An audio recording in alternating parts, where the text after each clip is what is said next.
Merci beaucoup. Bonjour à tous, bonjour à toutes. Donc, je vais vous présenter le contexte de cette étude. Dominique Champion vous présentera quelques résultats, parce qu'il y en a eu beaucoup, donc il a fallu faire des choix. Et puis ensuite, donc, je ferai une petite conclusion. Donc, Mondelez, juste pour ceux qui ne connaîtraient pas, c'est un groupe agroalimentaire américain qui est implanté dans le domaine des biscuits, du café, du chocolat, des gommes et des candies. En France, vous connaissez pour les biscuits la marque Lu, pour laquelle je travaille depuis de nombreuses années. Alors, donc voilà, le programme de recherche s'appelle « Caractérisation du moelleux, une approche multifactorielle ». Alors, avant d'identifier les objectifs, je voulais vous rappeler un peu la complexité du domaine des produits moelleux. Alors, les produits moelleux, c'est une très large gamme de produits. Il y a à la fois des pâtisseries fraîches, on peut aussi faire des produits à la maison, il y a des snacks réfrigérés, on a des pâtisseries surgelées, on a des mix, on a de la viennoiserie. Cet univers est très large et en plus, on peut stocker ces produits soit à température ambiante, soit dans le frigo, soit ils peuvent être surgelés, et puis on peut les conserver en gros de 1 jour à 1 année. Donc, ce domaine est quand même très très large. Et donc, bon, ça c'est un premier point de complexité. Et un deuxième point, c'est que, en plus, c'est un domaine qui est en pleine croissance en termes de développement, en termes de marché. Et donc, comme on fabrique un certain nombre de produits moelleux, on était intéressé d'améliorer nos connaissances sur ces produits, en sachant qu'à l'époque, on avait assez peu de connaissances en interne, de connaissances fondamentales sur ces produits, contrairement à ce qui existe pour le pain, puisqu'il y a de nombreuses publications sur le pain, il y a de nombreuses recherches sur le pain, et puis également sur les biscuits secs, sur lesquels on avait préalablement énormément investi en termes de recherche. Donc, on avait un besoin de compréhension et de maîtrise du caractère moelleux de ces produits, d'identifier quels leviers on pouvait avoir pour agir donc, sur d'éventuelles caractéristiques. Alors, pour ce faire, en 2009, j'ai pris contact donc, avec AgroSub Dijon parce qu'on avait déjà travaillé ensemble par le passé, et puis également parce que à AgroSub Dijon, donc, il y a la possibilité à la fois de travailler sur le domaine de la physico-chimie et également dans le domaine sensoriel.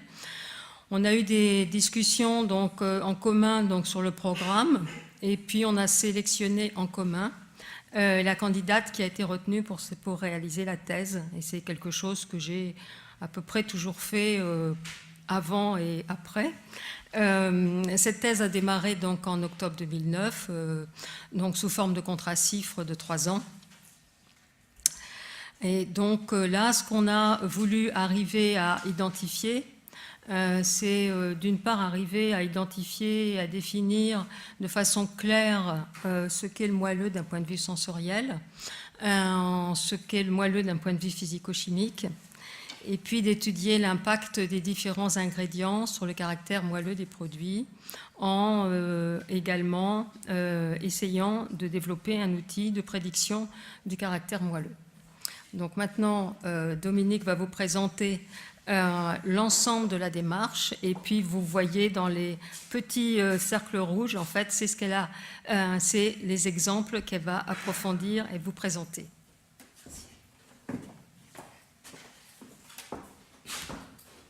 Donc, le travail de thèse donc, a été mené par Coralie Blanchard, qui était donc l'étudiante sélectionnée effectivement par Aliette et moi.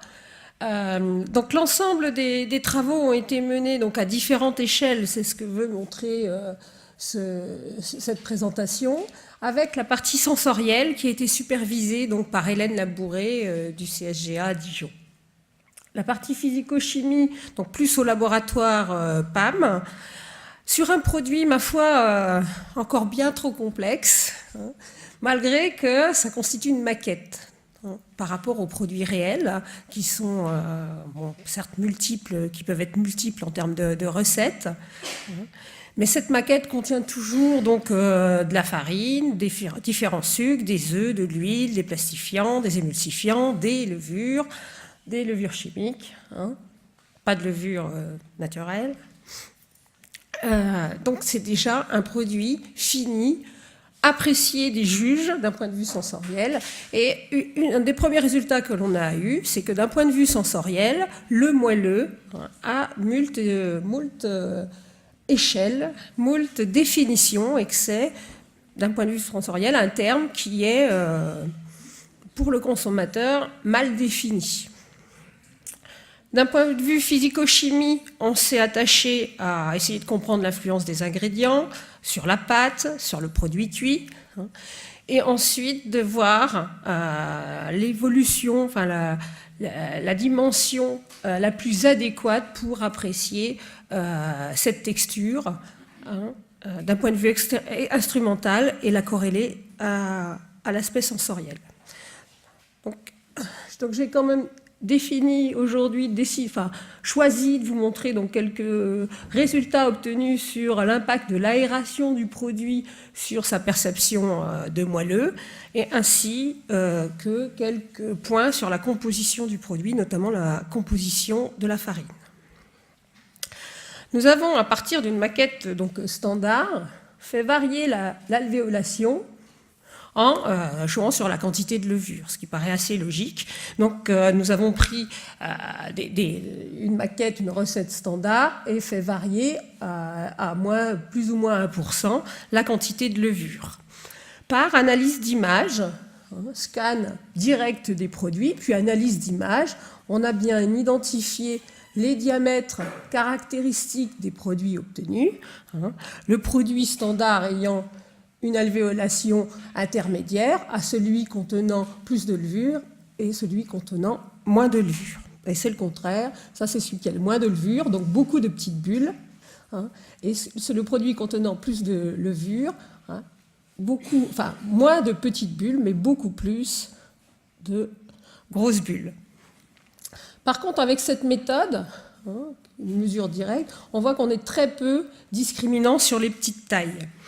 Donc, pour parfaire l'étude, on a été faire, grâce donc, à l'entreprise Kraft à l'époque, de l'analyse par tomographie pour analyser la taille des bulles inférieures à 0,5 microns et d'aller observer leur taille.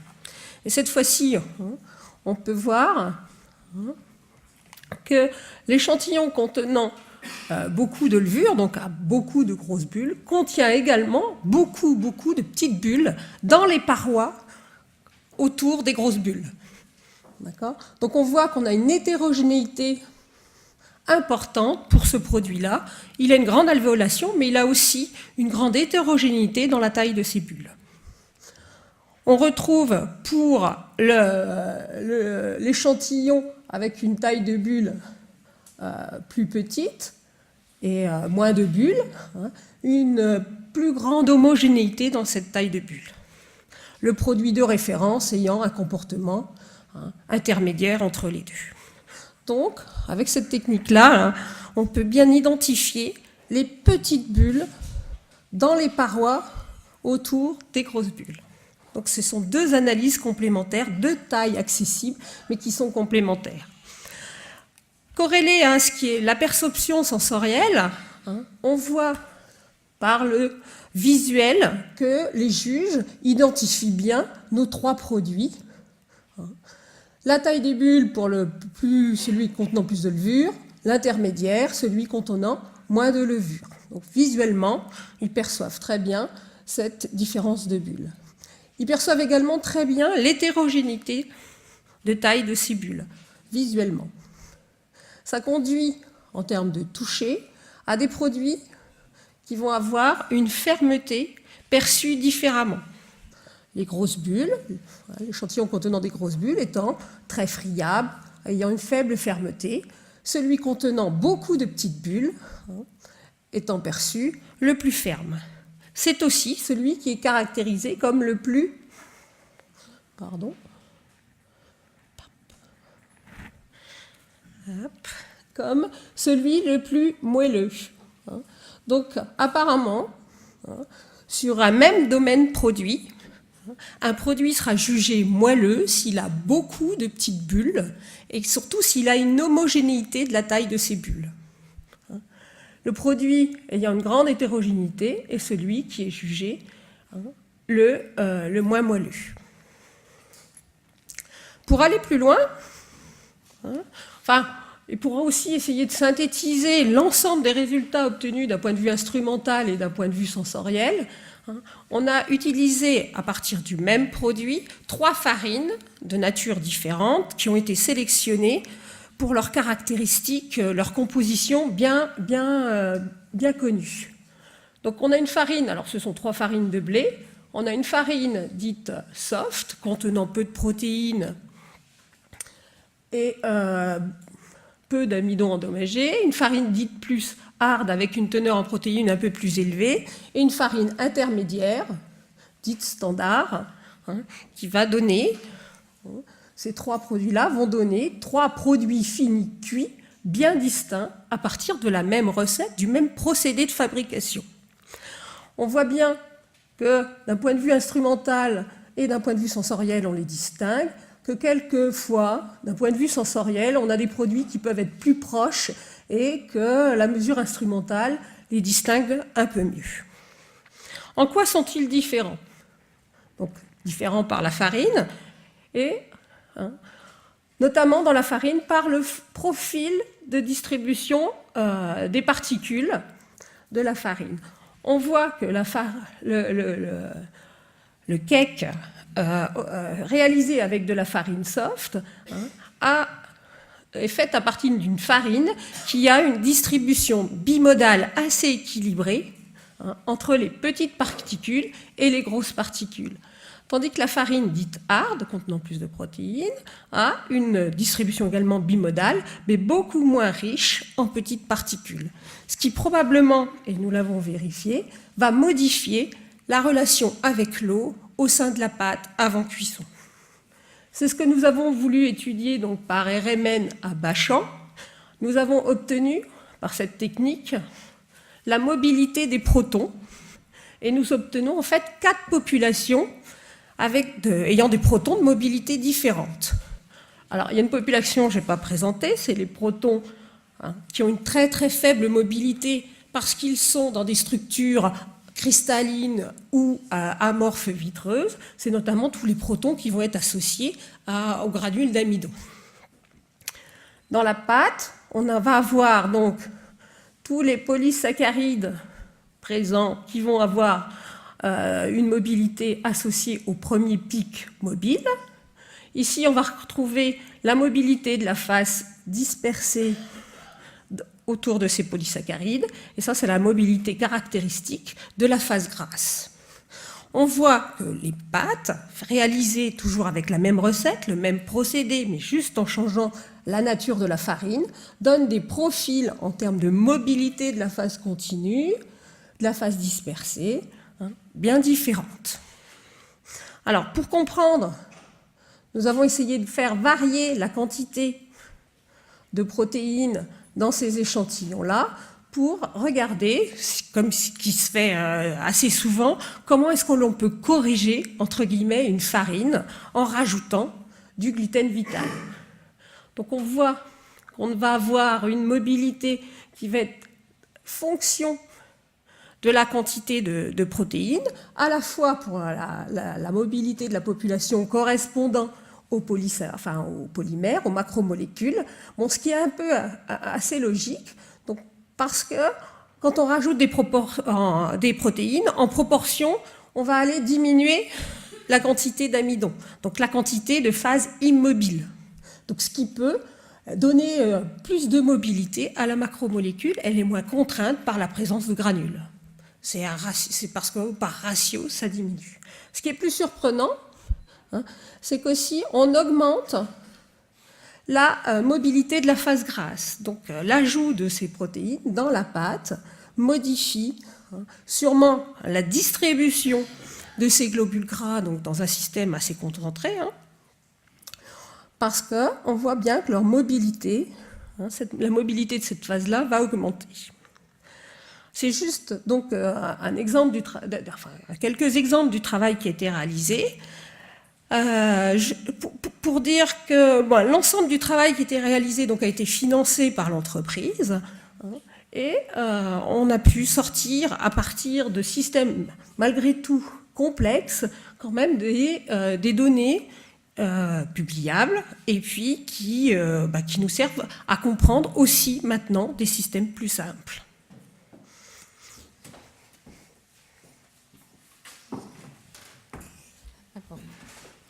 Alors pour conclure, donc, vous allez vous demander, mais alors qu'est-ce que l'entreprise a fait de tout ça? Premièrement, et c'est très important, on a énormément progressé en termes de connaissances internes, à la fois sur le domaine sensoriel et sur le domaine physico-chimique. Donc ça c'est important parce que on était en train de débroussailler finalement un domaine et là on a eu donc notre premier résultat important, c'est d'arriver à bien commencer à comprendre et à caractériser. Et puis également on a commencé à comprendre la contribution des ingrédients par rapport au moelleux de nos produits, mais on n'a fait que commencer. Et donc c'est pour ça qu'on a décidé à l'issue de ce travail de démarrer une autre thèse qui est faite à AgroParisTech, focalisée davantage sur la contribution des composants de la farine au moelleux des gâteaux, c'est-à-dire approfondir davantage la compréhension de la fonctionnalité et des protéines et de l'amidon apportés par la farine. Et puis les œufs, il ne faut pas oublier que dans ces produits complexes, il y a aussi des œufs qui sont aussi des grands pourvoyeurs de protéines par rapport au moelleux de ces produits. Alors ce que je voulais dire, parce que vous allez pouvoir vous poser la question, pourquoi est-ce qu'on a fait une thèse avec AgroSup Dijon et pourquoi on a continué sur un sujet qui était proche, en tout cas complémentaire, à travailler avec AgroParisTech? Eh bien, ce qu'il faut comprendre, c'est que quand on travaille sur deux sites qui sont très éloignés, ça devient assez compliqué au niveau des manips. Les produits pilotes étaient faits dans la région parisienne. L'analyse des produits était faite à Dijon. Et de ce fait, un élément de complexité complémentaire a été de développer également, on va dire, un modèle intermédiaire qui a été utilisé à Dijon pour aussi caractériser les produits. Donc de ce fait, ça ne faisait que complexifier déjà quelque chose qui est assez compliqué. Et donc c'est pour ça que nous avons voulu, sur cette deuxième thèse, sur ce domaine-là, nous affranchir de ces difficultés. Nous sommes toujours donc à Saclay et entre Saclay et Massy, c'est beaucoup plus simple à la fois pour la caractérisation et la réalisation des produits et des produits modèles qui se fait toujours à Saclay. Donc voilà ce que je voulais dire et merci Dominique pour cette excellente collaboration dans le cadre de cette thèse.